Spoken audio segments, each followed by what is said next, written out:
میرے محترم بزرگوں اور دوستوں، آج ہماری گفتگو کا جو عنوان ہے وہ یہ ہے کہ ہم اپنے آپ کو گناہوں سے کیسے بچائیں۔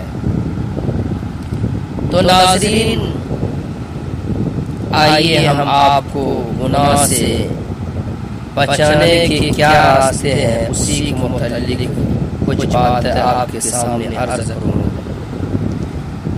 گناہ انسان کی دنیا اور آخرت دونوں کے لیے تباہ کن اور مہلک چیز ہے۔ انسان اللہ رب العزت کی نافرمانی کرے، گناہ کرے، اس سے بڑھ کر اس کے لیے اور خطرناک چیز کیا ہو سکتی ہے۔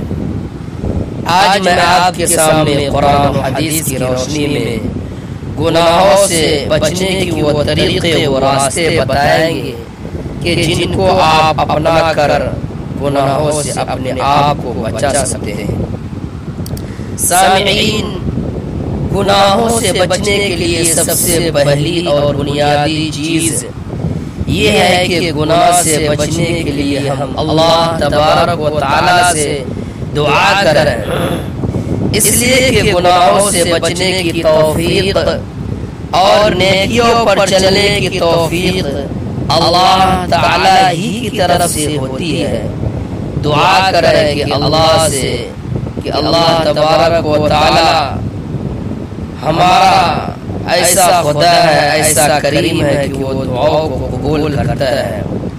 اللہ تبارک و تعالی فرماتے ہیں وَقَالَ رَبُّكُمُ ادْعُونِي أَسْتَجِبْ لَكُمْ، مجھ سے دعا کرو میں تمہاری دعا کو قبول کروں گا۔ تو دعا ایک ایسی چیز ہے جو ناممکن چیز کو ممکن بنا سکتی ہے۔ کہتے ہیں کہ تقدیر کا لکھا کوئی مٹا نہیں سکتا، میں کہتا ہوں کہ تقدیر کا لکھا مٹایا جا سکتا ہے دعا کے ذریعے، تقدیر کا لکھا بدلا جا سکتا ہے دعا کے ذریعے۔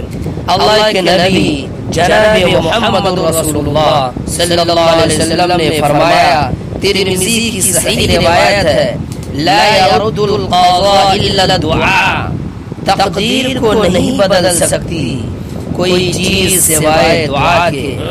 سامعین، دعا ایک ایسی چیز ہے کہ تقدیر کو بھی بدل سکتی ہے۔ کیا مطلب؟ تقدیر تو لکھی جا چکی ہے، تو اب تقدیر کو بدلنے کا کیا مطلب ہے؟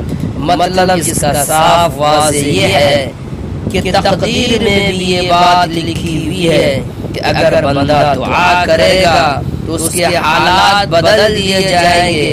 ناظرین، اگر ہم یہ چاہتے ہیں کہ گناہوں سے بچیں، اللہ کی بارگاہ میں دعا کریں اور خاص طور سے ان اوقات میں اللہ تبارک و تعالی سے دعا کریں، ان حالات میں دعا کریں جو اللہ کو محبوب ہو، جیسے سجدے کی کیفیت، سجدے میں جو دعا کی جاتی ہے وہ دعا ضرور قبول کی جاتی ہے، کیونکہ بندہ اپنے رب سے سب سے زیادہ قریب اگر کسی حالت میں ہوتا ہے، کسی پوزیشن میں ہوتا ہے تو وہ سجدے میں ہوتا ہے۔